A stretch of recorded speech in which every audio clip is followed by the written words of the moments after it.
My name is David, a 37-year-old male, and I never imagined a single ultimatum could change the course of my marriage so completely. My wife, Clara, and I had been married for 10 years, and while we had disagreements like any couple, I always believed our relationship was built on trust, respect, and loyalty. One evening, after what seemed like a normal dinner, Clara dropped a bomb. "David," she said, her voice steady but sharp, "you need to accept my ex in our lives, or leave by morning." I froze, the words echoing in my mind. Accept her ex. She had reconnected with someone from her past and, without warning or discussion, was giving me a choice as if it were a simple decision. For a moment, I couldn't speak. I wanted to ask questions, to understand why she thought this was fair, but instead, I let the weight of her words settle. I realized immediately that this was less about reconciliation with her ex and more about power, an ultimatum delivered to force me into submission. I felt hurt, confused, and, most of all, disrespected. Over the years, I had supported Clara in countless ways, yet now, without discussion or compromise, she was asking me to sacrifice my dignity for her convenience. I stayed silent that night, taking time to reflect. I considered our marriage carefully, the trust we had built, the arguments we had worked through, the life we had created together.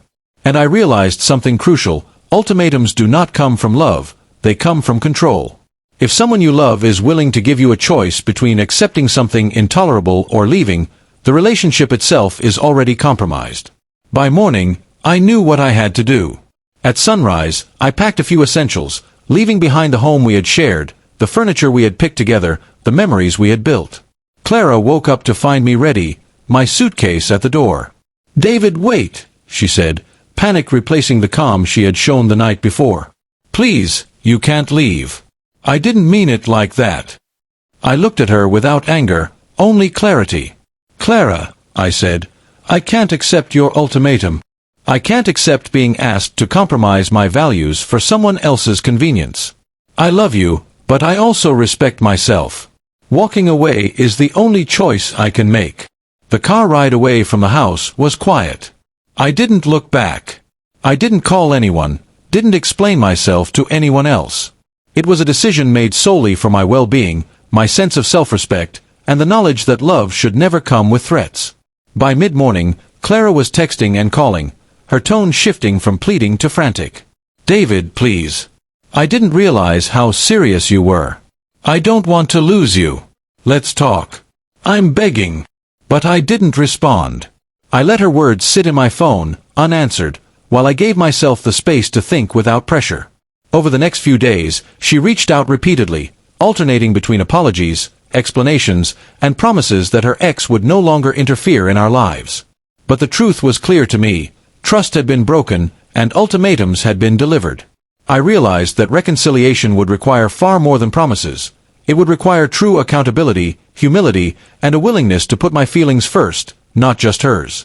I decided to maintain distance.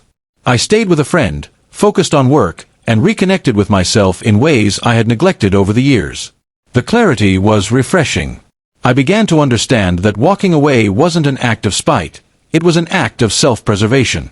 It showed me that boundaries are essential, that love without respect is fragile, and that courage often means stepping away from what is comfortable to protect what is important: your values and your dignity. By the end of the week, Clara's tone had shifted from pleading to genuine remorse.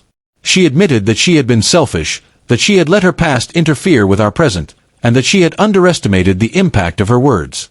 Even so, I remained firm. "I hear you," I told her in a phone call, "but I can't return until I know that our marriage will be built on mutual respect and communication, not ultimatums. I won't risk myself again for convenience." That experience taught me something essential about relationships. Love is not about controlling, threatening, or forcing someone to compromise their values. Walking away is not failure. It's a statement of self-worth and an assertion that boundaries are non-negotiable.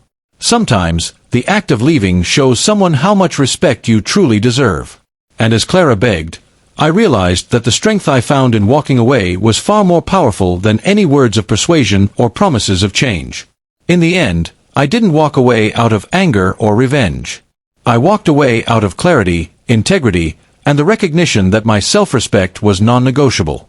Clara's pleas, now desperate and remorseful, are a reminder that choices have consequences. and that sometimes the most important person to protect in a relationship is yourself.